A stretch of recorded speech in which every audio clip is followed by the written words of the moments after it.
National Arts Festival 2026 eMakhanda eyayisakuba iRhini isixeko sengcwele esinentaba yezono. Sifikile ke yabe ibonakala imeko into yoba iyamekuza ithi lixesha lemibhiyozo ke usuku lethu lokuqala. Saphuma saye Village Green apho khona kuthengiswa khona izinto zezandla. Safika sabona hayi kubekiwe kukuhle, khona nendawo yencwadana. Sabuka kakuhle, sasuka ke apho xa siphuma kanye tyeni nangumhlekazi wangathi uthi ndiyanqwala amentle etyebileyo izixela into yoba siyanamkela eMakhanda, yizani nobubeni ubutyebi nathi sinobethu. Sasuka ke apho saya eAmazwi Literature Museum apho sifike khona. Hayi ke yavuleka indlela. Sakune-interview ku-SABC 2 Morning Live edition.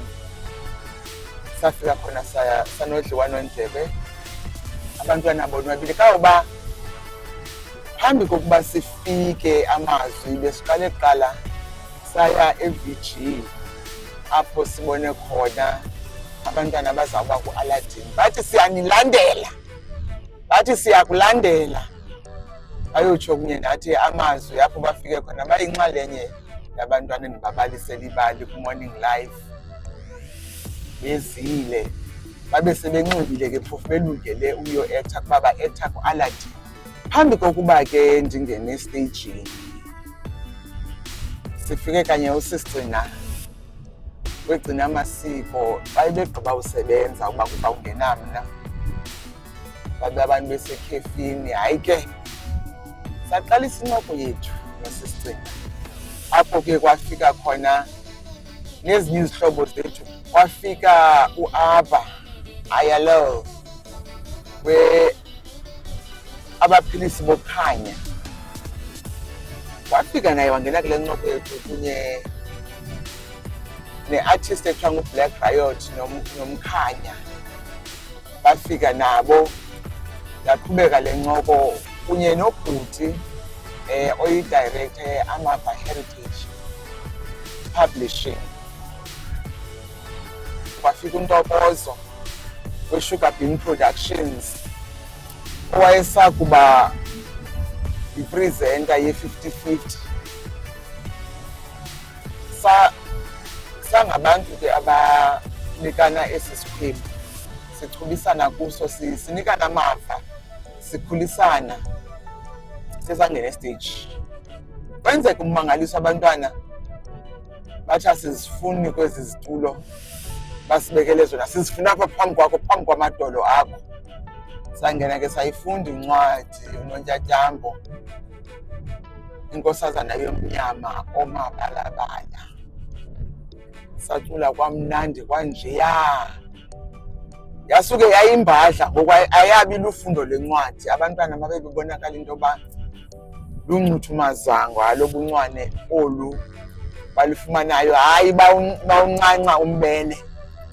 Bathi asifuni ukushiyeke nento le nethonsi, sizawufunxa kuba kaloku besizele loo nto apha.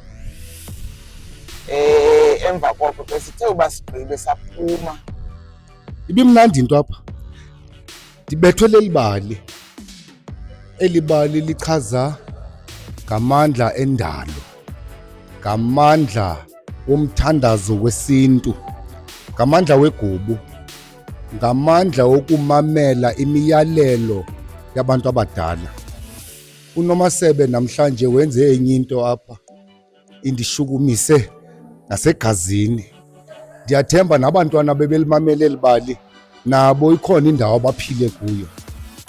Apho sime khona ngosime eAmazwi Literature Museum besisandova ufundo ncwadi kufundelwa abantwana abancinci abangaphansi kwethu, kodwa ibe sithi ba-excited ngaphezulu kwabantwana. Bekumandi kakhulu, besifundela uAndrea okanye uNomasebe. ukhona nomama uGcina Mhlophe onguye waqala uyenza popular into yofundwa kwencwadi nento yokwenza storytelling ebantwaneni. Saya apho khona abakhaliphi bokukhanya abaphulisi bokukhanya bebeneyabo i-event nabo sihamba loSisigcina Mhlophe siyoxhasa apho kaloku xa i-artist yazixhasa nezinye i-artist siyaxhasana.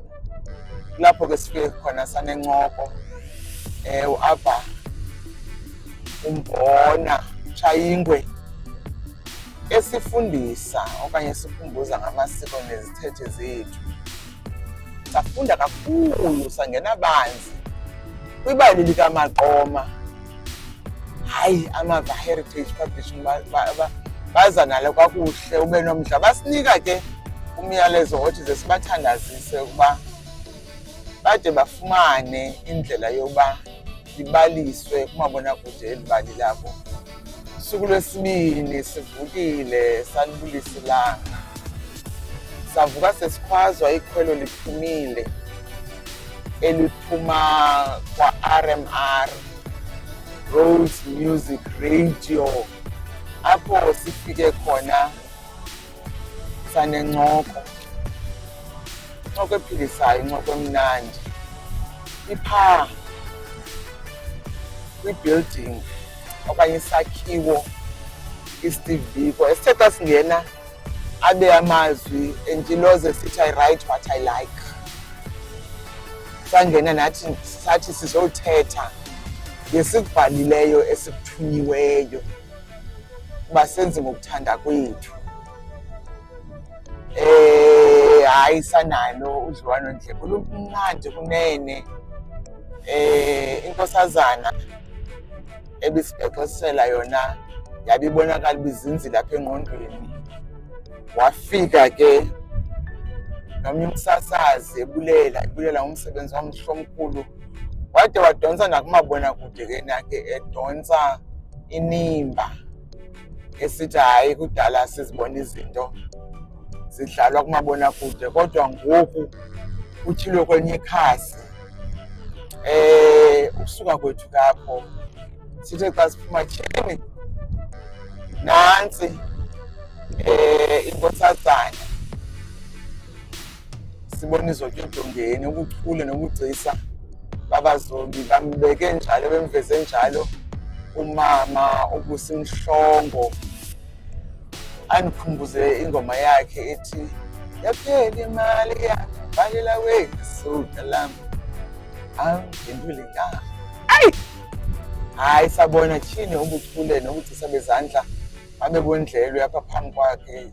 Ngabona udondolo ndibona umsimbitho phanda athi tyhini ndiyakhunjuza into yoba namhlanje uzawuma uthetha ngencwadi udondolo lwakho malusive isiziba ze kuthi wawuva isiziba amanzi adudeke baphile abantu.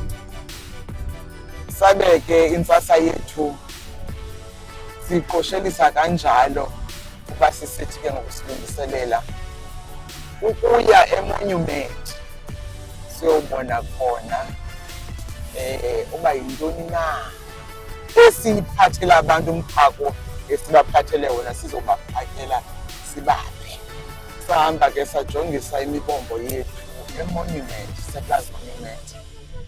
Apho sithe phambi koba singene khona sake sathatha ithutyana sazikhumbuza into yoba nathi sizomilisela imbewu ngencwadi. Sathatha nje umzuzu sazinzisa umoya sachopha esiphambukeni sake safunda incwadi sazikhumbuza into yoba sizomilisela apha sibiza umoya sibiza imvelo sisithi nazi ezi ncwadi likamva labantwana ngengomso. Emva koko ke safika eMonument. Safika kakuhle kakhulu samkelwa ngabantu abasitsale ngapha nangapha bendifuna ngapha nangapha becela amafoto bevuyela usibona yatsho ndathi siyaphila apha. Bebebanintsi ke bonwabile begcobile, umoya uphezulu uphakamile. Apho sithe sangena phakathi sayodibana nabanye ezinye izithethi, panel members ebesizawuba kunye nazo ke apha kwipanel, apho siye salungiselelwa safakwa ii-microphones, kwalungiselelwa into yoba ze sithi xa sithetha ilizwi lihambe liyongena entliziyweni liyofika apho umyalezo uthunyelwe khona. Yaqala ke ipanel, sathetha ngeencwadi besiye ngazo. Ndamtyhila ndamqangqulula uThe Seer's Gift, iliso lemboni.